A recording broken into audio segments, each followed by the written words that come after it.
Hermanos, pues gracias al Señor, creo que ya hemos sido ministrados, ¿verdad? A través del tiempo de alabanzas, tiempo de oración. Dios ya está trabajando en nuestros corazones y pues esperemos que la palabra pueda hacer lo mismo. Y entonces les invito a que vayan al libro de Esdras en sus Biblias. Esdras, y ahora estamos entrando en el capítulo 5. Como ven en pantalla, hoy solo vamos a ver los primeros 2 versículos de este capítulo, pero nos van a llevar a otras partes de la Biblia.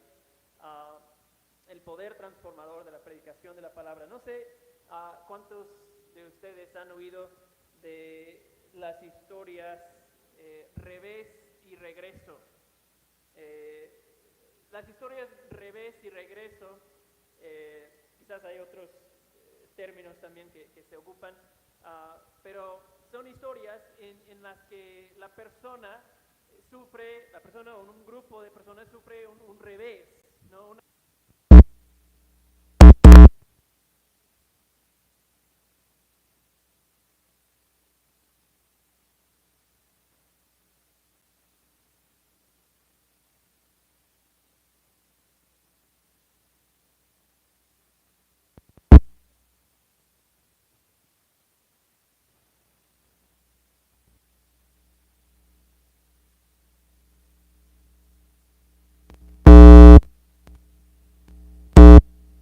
Historias en la Biblia, por ejemplo, podemos pensar en la historia de José, ¿no? José vendido por sus hermanos, encarcelado, pero luego ¿qué pasa? Encarcelado injustamente, luego ¿qué pasa? Se convierte José en el segundo hombre más poderoso de todo Egipto.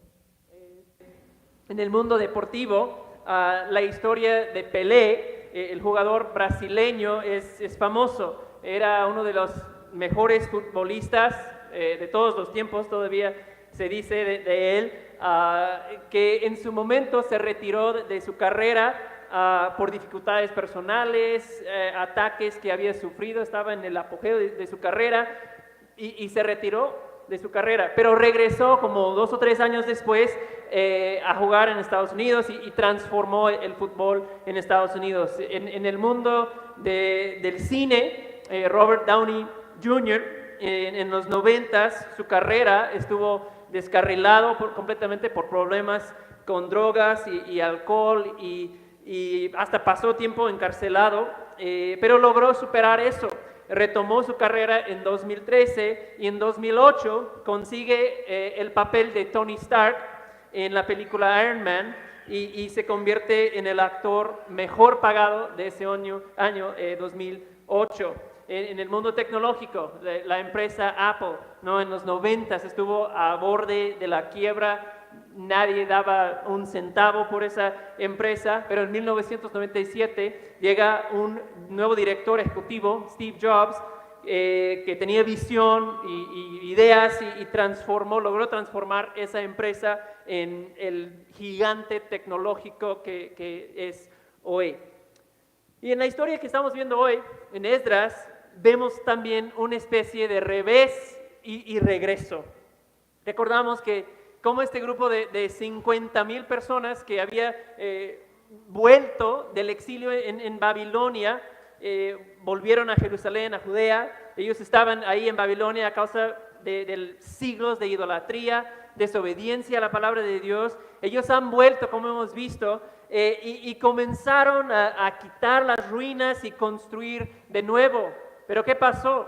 No tardó la oposición en llegar a ese grupo de personas y su obra, la gran obra de la reconstrucción del templo que ellos habían comenzado, que representaba el templo, la presencia de Dios entre su pueblo, era lo más importante de su existencia, la presencia de Dios entre ellos.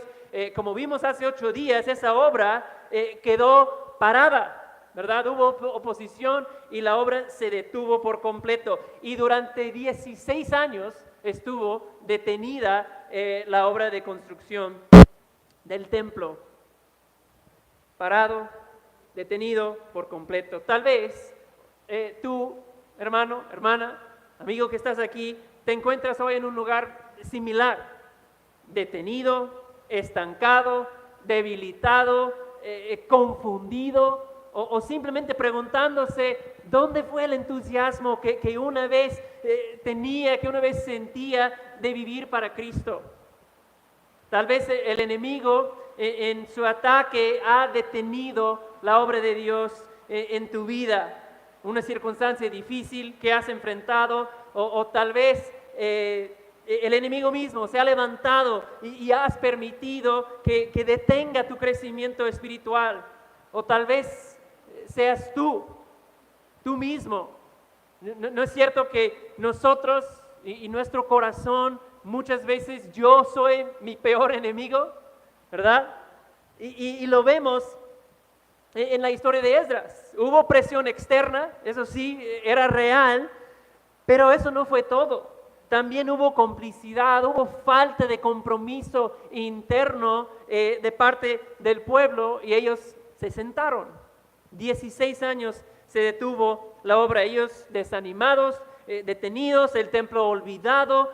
Ahí es donde terminamos la semana pasada. Y yo estoy seguro que en ese tiempo de 16 años, ellos fueron tentados a pensar, mire cómo estamos ahora, no hay nada importante sucediendo aquí. Pues comenzamos este viaje con mucha ilusión, ese proyecto, esa fase de nuestra vida, viendo la mano de Dios, dejando todo atrás en Babilonia, y salimos tan llenos de esperanza, emocionados. Eso iba a ser algo glorioso, regresar a la tierra, Dios está con nosotros, y ahora nada ha salido como esperábamos. Y puede que tú te sientes un poco así el día de hoy. Aquí estoy, no estoy haciendo nada importante con mi vida realmente. Eso de servir a Cristo no es como yo imaginaba. Las cosas, quizás puedes pensar, no, las cosas importantes, las cosas significativas realmente están sucediendo en otro lugar, en otro país, en otra ciudad, en otra iglesia, donde veo que está llena de gente, ¿verdad? Y ves de repente todo un poco negativo, o quizás hay otras ocupaciones que han tomado prioridad, y por eso tu vida espiritual se ha estancado, te estás enfocado en otras cosas. E igual que ese pueblo en tiempo de Esdras, necesitas que la palabra de Dios venga a tu vida y traiga luz y convicción y corrección. Entonces es lo que vamos a ver hoy, cómo volver, cómo retomar, cómo ponerse de pie y comenzar a caminar en los propósitos de Dios para tu vida. ¿Cuántos desean eso? Caminar en los propósitos de Dios para tu vida. Claro que lo queremos, ese es nuestro deseo. Vamos a leer Esdras 1 y 2, orar y entrar en la exposición. Dice Esdras 5, versículo 1, cuando los profetas Ageo y Zacarías, hijo de Ido, profetizaron a los judíos que estaban en Judá y Jerusalén en el nombre de Dios de Israel que estaba con ellos. Zorobabel, hijo de Salatiel, y Jesúa, hijo de Sadac, se levantaron entonces y comenzaron a reedificar la casa de Dios en Jerusalén, y los profetas de Dios estaban con ellos apoyándolos. Señor, pedimos, Señor, que tú nos atiendes el día de hoy con tu presencia y tu poder, para que su palabra tenga el efecto deseado en nuestras vidas, y lo pedimos en el nombre de Jesús. Amén. Bueno, en primer lugar vamos al siguiente diapositiva. Vemos que Dios manda un mensaje a su pueblo. Dios envía predicadores a su pueblo ahí en Judea. Entonces de entrada vemos que Dios está interviniendo, Dios está usando hombres de Dios. Ellos no eran predicadores motivacionales o predicadores profesionales, ellos eran siervos del Señor que recibían un mensaje del Señor y sin temor predicaban su palabra, ¿verdad? Y tenía que provocarles temor, porque los profetas anteriores, antes del exilio, fueron maltratados terriblemente siempre, pero ellos predican. ¿Cómo se llaman estos hombres según lo que vimos en versículo 1? ¿Cómo se llaman? El primero era Ageo y el segundo, Zacarías. ¿Les suenan esos nombres? Claro, ¿verdad? Porque tenemos registrado en la Biblia sus mensajes, son libros en nuestra Biblia, Ageo y Zacarías. Zacarías, su profecía y su manera de predicar es muy distinta a la de Ageo y mucho más largo la profecía de Zacarías. Son 14 capítulos. Zacarías, él comienza a predicar unos 2 meses más o menos después de Ageo. Y Zacarías llama al pueblo a retomar la construcción del templo. Zacarías 1:14 enfatiza el compromiso del Señor con su pueblo. Zacarías está llena de visiones interesantes, impresionantes, de rollos, de caballos blancos, de olivos. Es muy visual y de visiones tipo apocalípticas casi, cosas que tenemos que trabajar para ver qué es lo que significa, ¿verdad?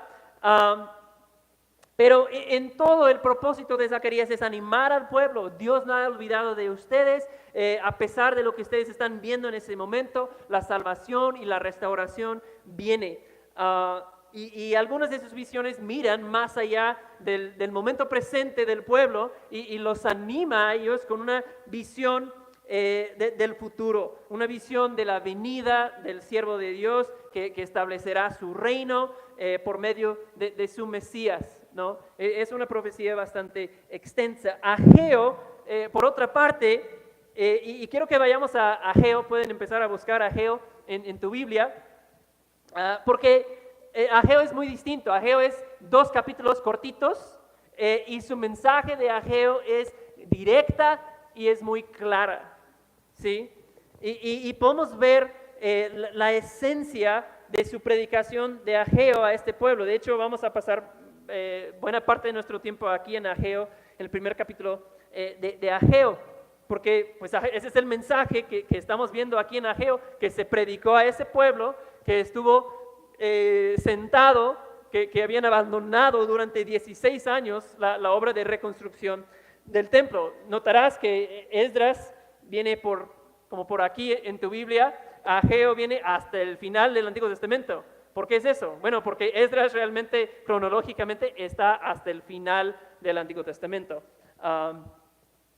Ocurre, pues, como de los últimos eventos registrados antes del periodo de 400 años y luego que da lugar al tiempo del Nuevo Testamento. ¿Okay? Bueno, Ageo capítulo 1, vean el versículo 1, vamos al siguiente. Diapositiva, Ageo capítulo 1, creo que va a aparecer ahí un primer punto.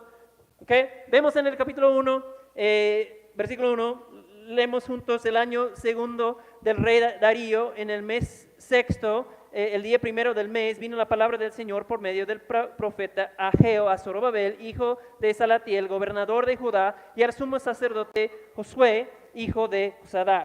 ¿Okay? Entonces, bueno, vemos esas fechas muy precisas que se mencionan ahí, exactamente el día en que comenzó a predicar. Los comentaristas dicen que corresponde al 29 de agosto de 520 antes de Cristo, 520 años antes de Cristo. ¿Okay? Y aproximadamente Ageo durante 4 meses predica al pueblo según las fechas mencionadas en el libro. Y vemos que dice que vino la palabra del Señor.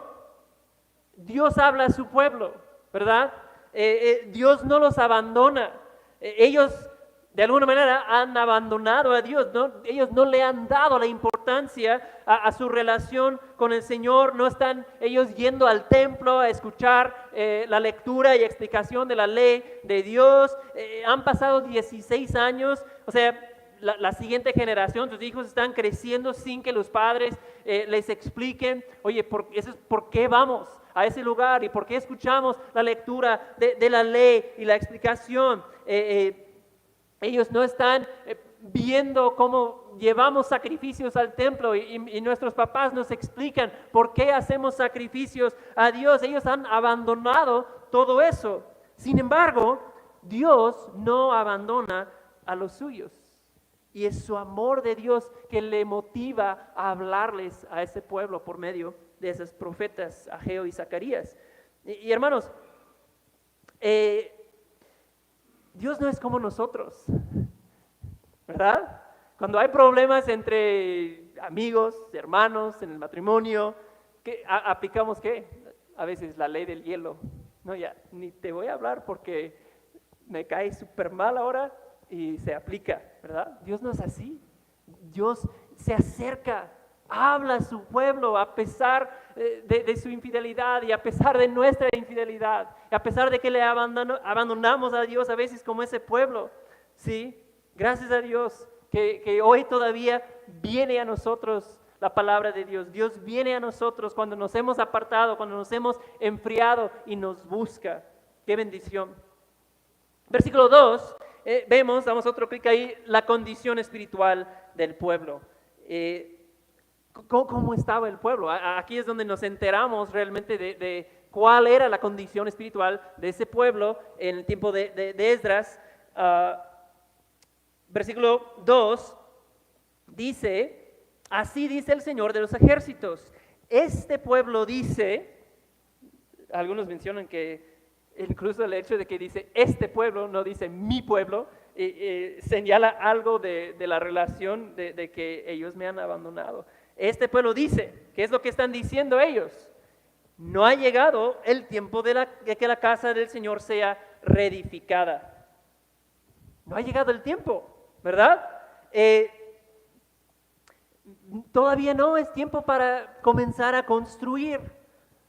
¿Qué es lo que están haciendo? Están dando pretextos, ¿verdad? Razones para no obedecer a Dios. No es buen momento todavía, la cosa sigue complicada. Ahorita que tenemos tiempo y algunas cosas estén más convenientes, ya le damos a la obra, ¿no? Esa es la apatía espiritual en que ha caído el pueblo. Y realmente no es que ellos no querían que el templo se construyera. No es que dejaron de creer en la importancia de la adoración a Dios o que ya ni creían en la palabra y el conocimiento de la palabra ya lo habían abandonado. No es que no veían la necesidad de que eso se transmitiera a la siguiente generación, pero el pretexto fue el tiempo, no es tiempo todavía. Y hermanos, yo quiero que reflexionemos, que nos demos cuenta que esa es una de las mejores tácticas de nuestro enemigo.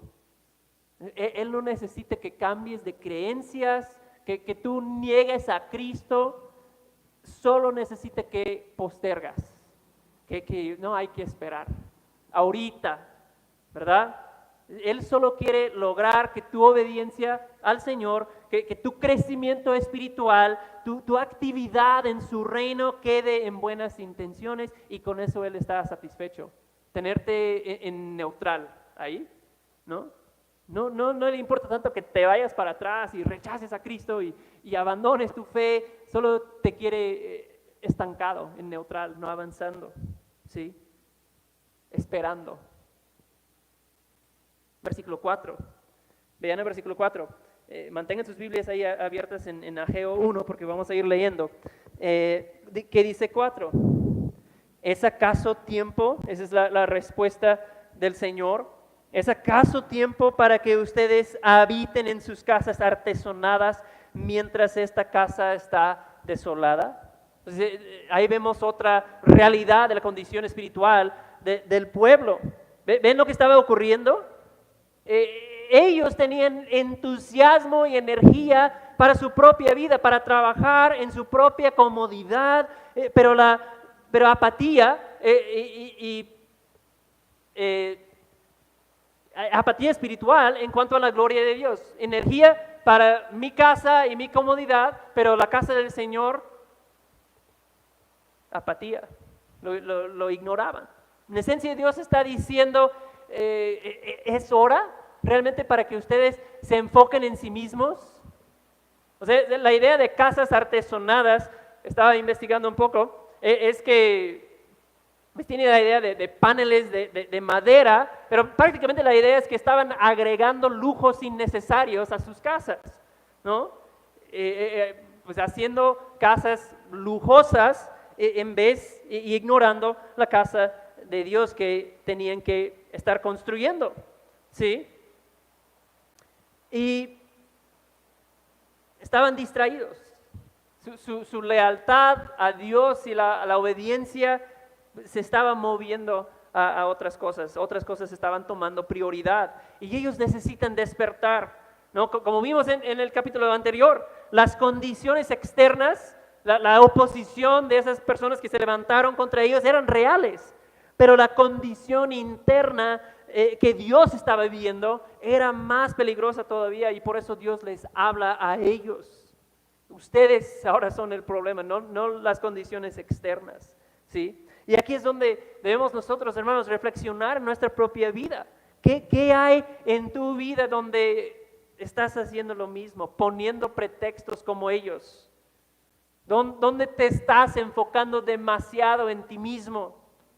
Porque esa es una tentación igual para nosotros, ¿sí? Tenemos energía para lo que me beneficia a mí, tengo recursos para las cosas que a mí me gustan, a mí me interesan, para deportes, para jugar, para entretenerme, para viajar, para ir de compras. Ahí sí, de alguna manera, saco para esas cosas. Pero invertir en mi vida espiritual, en las cosas de Dios, ahí, híjole, ¿no? Se me complica un poco. Ahorita que me desocupo, ahorita que se ajustan algunas cosas, ahorita que termine, la misma tentación es una realidad para nosotros y no me malinterpreten, ¿verdad? Dios no estaba diciendo que no tuvieran casas o que no proveyeran para sus familiares, ¿no? A veces hay que gastar en ir de vacaciones con la familia, quizás, eso puede ser una necesidad, invertir en tu familia, tal vez necesites invertir en tu casa, ¿no? Y arreglar una parte de ella o hacer otro cuarto si tu familia tiene esa necesidad, o ahorrar para comprar un auto nuevo porque el que tienes ya no te sirve. Todo eso está bien, mientras no tenga mayor importancia que Dios. Y eso es lo que estaba pasando a ese pueblo.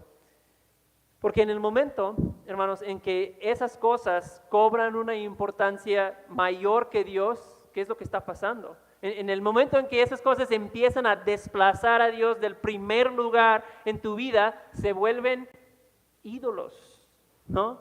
Un ídolo es aquello que toma prioridad, aquello a que le dedicas tu mayor tiempo, energía, dinero, pensamientos, afectos. Si esa cosa muy probablemente se está volviendo un ídolo en tu vida. Y hermanos, fácilmente nos puede pasar lo mismo que pasaba al pueblo en tiempos de Esdras. Fueron adormecidos espiritualmente, debilitados, distraídos y ni se dieron cuenta, ¿no? Primero se desanimaban por la oposición, comenzaron entonces a enfocarse en sus propias cosas y entonces su deseo por reunir con Dios, por estar en su presencia y extender su gloria disminuía hasta el punto en que ya ni veían importante continuar.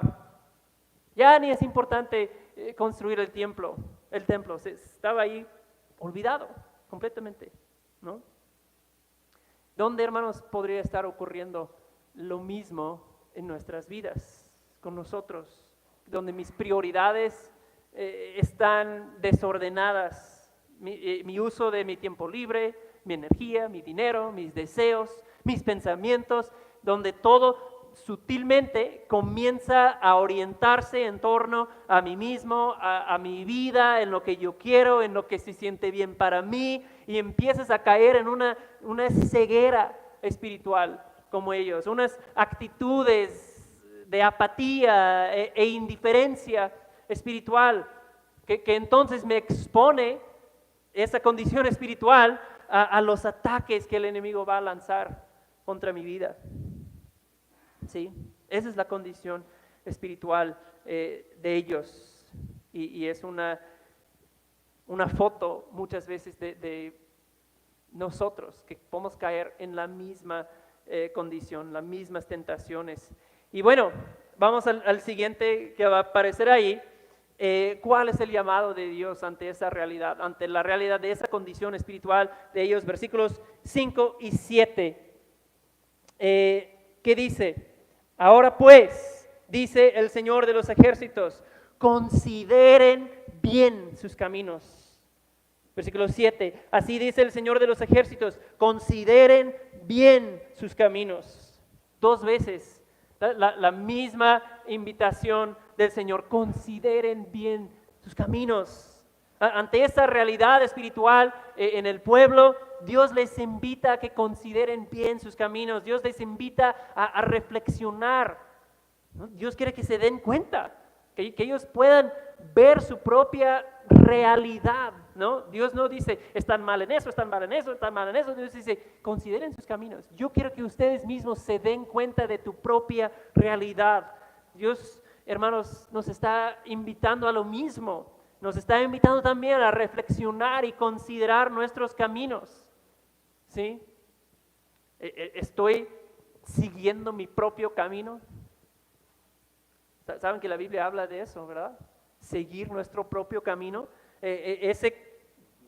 o seguir nuestro propio consejo, ¿sí? Ese es uno de las descripciones que ocurre varias veces en la Biblia de la humanidad en rebelión contra Dios, haciendo lo que bien les parece a ellos. Eso es lo que dice Isaías en capítulo 53, ¿verdad? De texto famoso, todos nosotros nos descarriamos como ovejas, cada cual nos apartamos por su camino, ¿sí? Seguimos nuestro propio camino. Y su pueblo de Dios ha empezado a hacer lo mismo, han comenzado a seguir su propio camino y Dios les viene a ellos por medio del profeta Ageo y su predicación y les invita, y a nosotros hoy, consideren sus caminos. ¿A dónde te está llevando, hermano, hermana, tus decisiones? No sé, hay una cifra por ahí de cuántas decisiones tomamos todos los días. Son muchas, ¿verdad? Muchísimas decisiones que tomamos todos los días. ¿A dónde te están llevando esas decisiones pequeñas que tomamos todos los días? ¿Cuál es el resultado de las cosas a las que estás dando prioridad en tu vida? ¿Sí? La manera en que estás viendo qué resultado va a tener en 1, 3, 5, 10 años, ¿no? Es que ellos tenían que enfrentar una decisión. ¿Tomarán ellos el camino fácil, el camino que agrada los deseos carnales, o tomarán el camino de Dios? Esa es la decisión que enfrentaba el pueblo, y Dios viene y les dice, consideren bien tus caminos. Y hermanos, eso no es simplemente para nosotros hacer lo mismo y considerar nuestros caminos, no es simplemente un ejercicio intelectual, ¿sí? Me cierro mis ojos y me vuelvo contemplativo y voy a detenerme un rato y considerar mis caminos y mirar dentro de mí mismo y yo decido si me gusta o no lo que veo. No es eso. Contemplar, considerar nuestros caminos es considerarlos a la luz de la palabra de Dios, ¿sí? Veo la trayectoria de mi vida, veo de dónde vengo, veo hacia dónde me dirijo y veo la palabra de Dios para ver si estoy bien o dónde hay necesidad de corregir para alinearme con la palabra de Dios, ¿no? Consideramos nuestros caminos a la luz de la palabra de Dios. Bueno, Dios quiere que consideren sus caminos y que entonces actúen, que consideren y entonces actúen. Y tienen que ver ellos primero dónde están en su condición espiritual para ver en qué han fallado y entonces ver hacia Dios, hacia dónde Dios los quiere llevar y moverse hacia allá. Dios quiere que consideren y que entonces actúen. Y por supuesto, para ellos la instrucción del Señor es bien sencilla, ¿verdad? Versículo 8. ¿Qué dice? Versículo 8, Ageo 1, suban al monte, traigan madera y reedifiquen el templo para que me agrade de él y yo sea glorificado, dice el Señor. Eso es lo que tiene que hacer. Volver al proyecto inicial que los había motivado para ir de nuevo a Jerusalén, reedificar el templo, ¿no? Tiene que retomar la obra. 16 años ya lo habían dejado ahí parado, ¿no? Y para nosotros, hermanos, esa es la instrucción para ellos. Para nosotros sabemos que hoy en día, después de la venida de Cristo y el Espíritu Santo derramado sobre los que han confiado en Jesús, que la presencia de Dios, la obra de Dios, hoy no tiene que ver con construir templos físicos, ¿verdad?, para la adoración de Dios. La presencia de Dios no tiene que ver con un lugar físico, con un templo. Cuando hablamos de construir hoy en día para la adoración de Dios, realmente estamos hablando de crecer nosotros, ¿sí?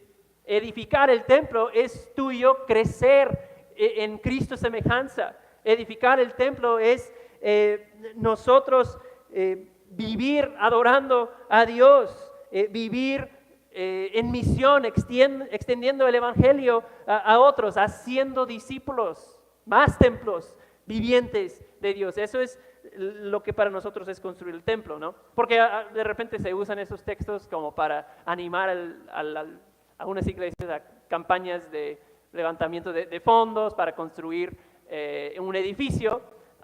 Realmente en el Nuevo Testamento el templo somos nosotros, ¿verdad? Ahora, en versículos, vamos al siguiente, que va a aparecer otro ahí en la pantalla, ahí está. Versículos 6 y 9 a 11, ese es muy interesante. Dios les muestra que su pecado, sus prioridades desordenadas, su desobediencia no ha sido sin consecuencias, ¿sí? No ha sido sin consecuencia su desobediencia. Vean versículo 6, mira lo que Dios les dice a través de Ageo. Siembran mucho, pero recogen poco. Comen, pero no hay suficiente para que se sacien. Beben, pero no hay suficiente para que se embriaguen. Se visten, pero nadie se calienta. Y el que recibe salario en bolsa rota. Versículo 9. Esperan mucho, pero hay poco. Y lo que traen a casa, yo lo aviento. ¿Por qué? Declara el Señor de los ejércitos. Por causa de que mi casa está desolada, mientras cada uno de ustedes corre a su casa. Por tanto, versículo 10, por causa de ustedes, los cielos han retenido su rocío y la tierra ha retenido su fruto. Llamé a la sequía sobre la tierra, sobre los montes, sobre el trigo, sobre el vino nuevo, sobre el aceite, sobre lo que produce la tierra, sobre los hombres, sobre el ganado y sobre todo el trabajo de sus manos. Su mecha. Está dura, ¿verdad? Las consecuencias de su rebelión que Dios ha traído sobre ellos. ¿Sí? ¿Se dan cuenta de lo que Dios está diciendo? La desobediencia lleva a la carencia. La desobediencia ha llevado a la carencia. Ahora, es cierto que en tiempos de Esdras, es tiempos del antiguo pacto, y Dios había prometido bendición física a ellos por su obediencia. No es exactamente lo mismo para nosotros en el nuevo pacto. Sin embargo, el principio general permanece, ¿sí? Y es como que Dios les está diciendo, a ver, ¿no lo han notado ustedes? ¿No se han dado cuenta?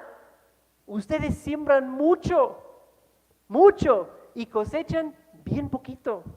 Ustedes trabajan un montón y nunca hay suficiente. Ponen chamarras y abrigos y todavía pasan frío. El salario que reciben, excelente, lo guardan en la bolsa y al ratito van a comprar algo y, híjole, ya no hay. Es una bolsa llena de hoyos, ¿no? ¿Qué pasó? Ya no hay para comprar. ¿Has estado ahí? Seguramente sí, ¿no? Como que trabajé más este mes y incluso me fue mejor, pensé yo, pero todavía no da. ¿Qué está pasando? Y Dios dice, las dos cosas están relacionadas. ¿Sí? Primera de Samuel, Dios dice, yo honraré a los que me honran. Entonces Dios les está diciendo, a causa de sus acciones, de ustedes, no ha llovido. Dios llame la sequía sobre sus cosechas y sobre sus tierras y todo lo que hacen, ¿no? Pero también Dios está ahí hablándoles y diciéndoles, en mi amor, en mi misericordia, les estoy ofreciendo oportunidad de considerar tus caminos.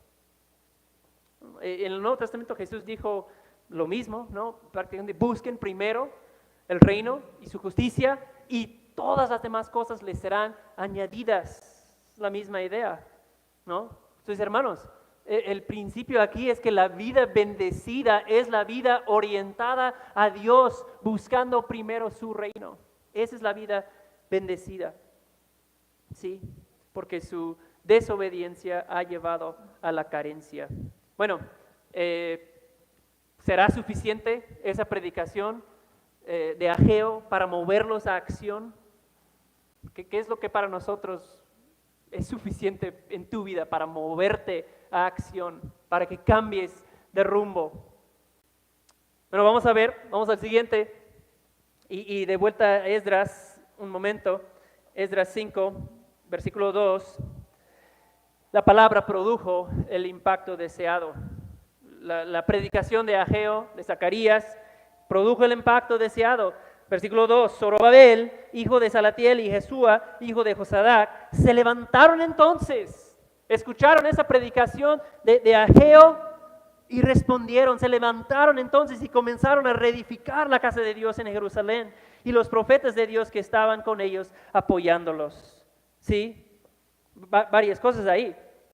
En primer lugar, la predicación de la palabra tuvo su impacto deseado. La palabra llevó a arrepentimiento y obediencia. Siempre que la palabra es predicada, debe llevarnos a eso, a arrepentimiento y a obediencia, ¿no? Hermanos, la palabra se puede predicar aquí domingo tras domingo, con poder, con precisión, pero si la palabra no es recibida, si la palabra predicada sigue topando con corazones duros, pues de nada sirve, ¿verdad? Nada cambia si no es recibida la palabra. Pero qué bendición cuando sucede como lo vemos aquí y la palabra no es resistida, sino recibida. Oh, hermanos, que el Señor nos dé corazones para recibir la palabra y el consejo que viene de ella. Proverbios dice, como anillo o un collar de oro más fino es la sabia reprensión en quien sabe recibirla, ¿no? La persona sabia no resiste la palabra, no resiste la corrección, no resiste el consejo. La persona sabia recibe la corrección de la palabra de la misma manera en que uno recibiría un collar del oro más fino. Un collar del oro más fino tiene un valor grande, ¿verdad? Vale mucho dinero, es muy hermoso, ¿sí? Y una persona que sabia escucha el consejo, la corrección de la palabra y dice, sí, eso es lo que quiero, igual como el collar de oro fino.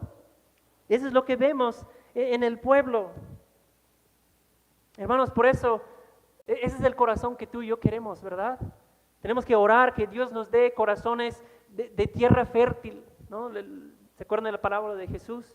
Donde la palabra entró y penetró y produjo una cosecha real, una cosecha de bendición, porque la palabra fue recibida, ¿no?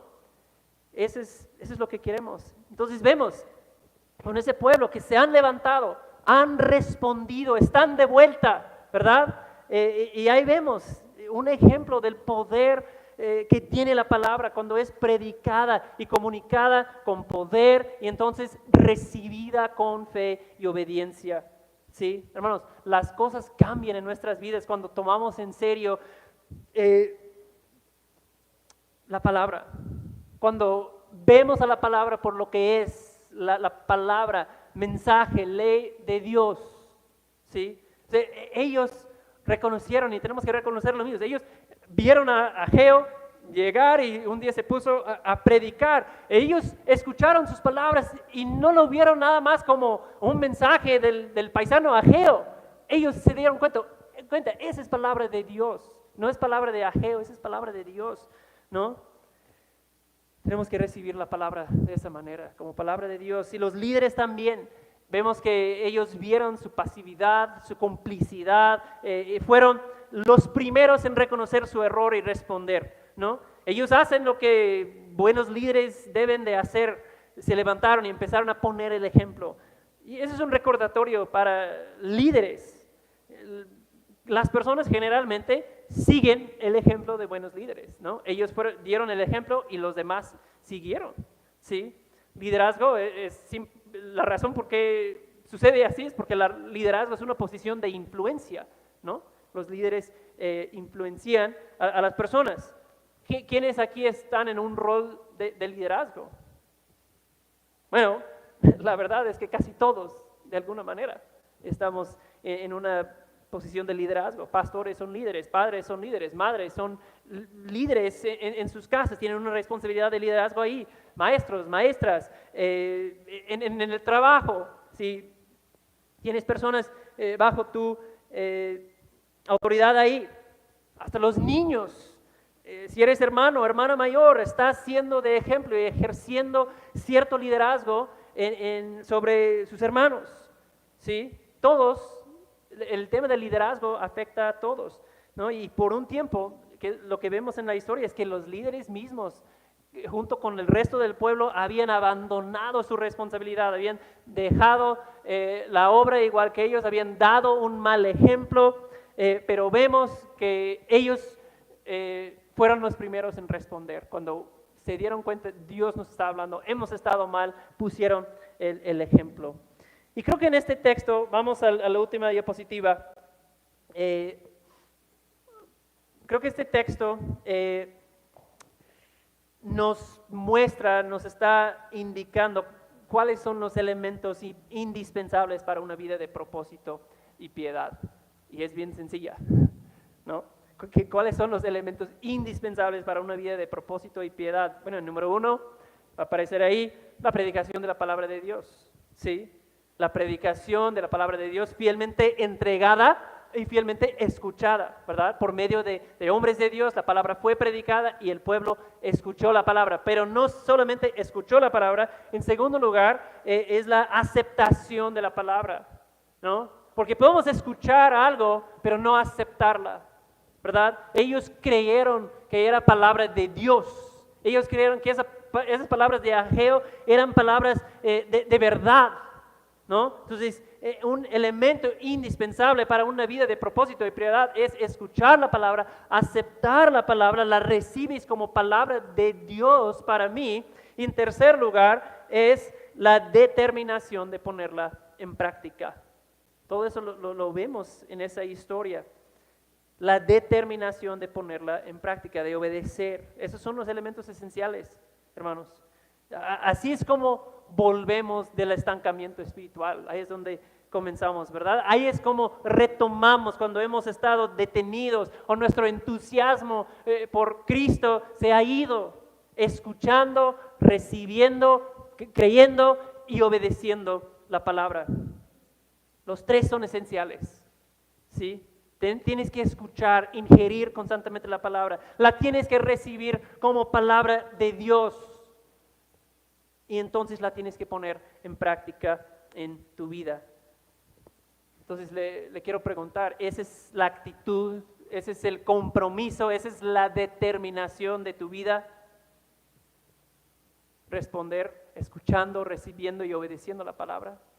Esa es la determinación de tu vida. Una determinación es una decisión que se hace con firmeza a seguir o hacer algo. Eso debe ser la determinación de nuestra vida. ¿Cómo respondemos a la palabra, hermanos? O sea, muchas veces decimos, ¿no? Oh, estuvo buena la predicación. estuvo bien fuerte, me confrontó un montón, pero el lunes seguimos igual, ¿verdad? ¿Cómo recibimos la palabra?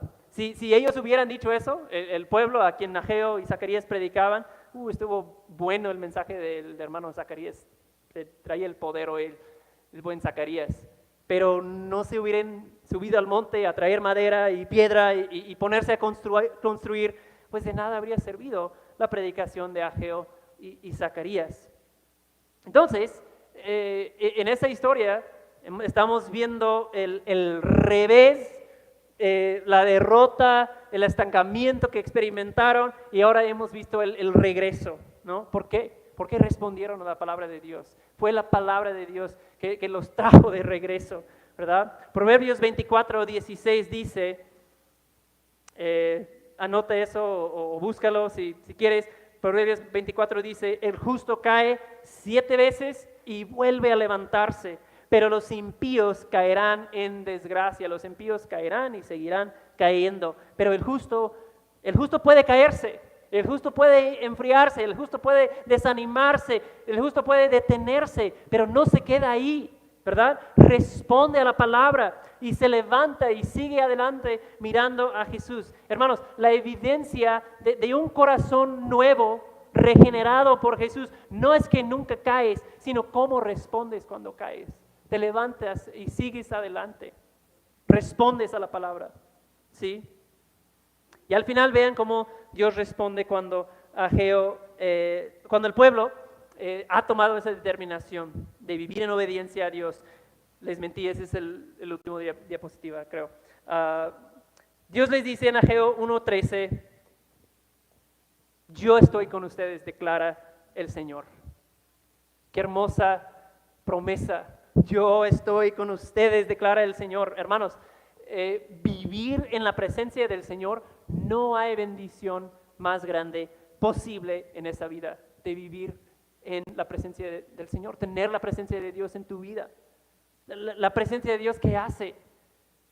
La presencia de Dios echa fuera temor. Isaías 41:10, ese texto también digno de anotarse y meditar más.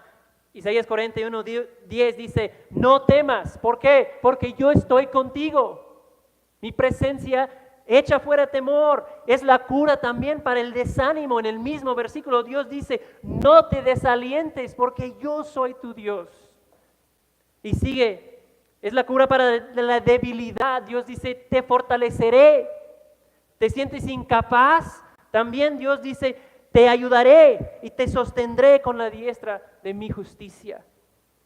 Eso es lo que logra la presencia de Dios en nuestras vidas. Así que, hermanos, hoy nuestro llamado, como hemos visto, no es construir templos físicos, no es construir templos vivientes.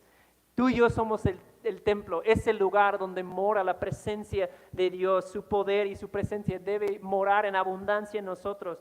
Hoy construir el templo es construir vidas transformadas, llenas de esa presencia del Señor. Ese es el proyecto de construcción que Dios está llevando a cabo hoy y en la que somos llamados a participar.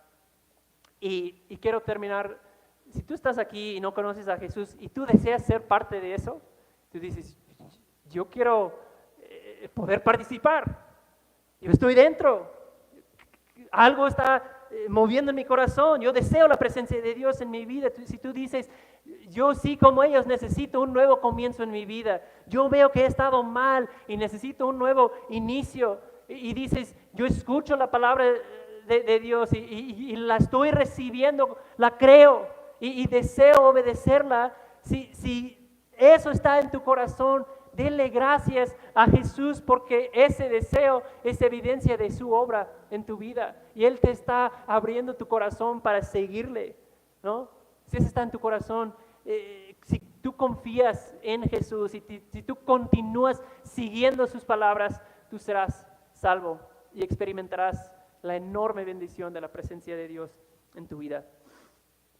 Amén. Pero como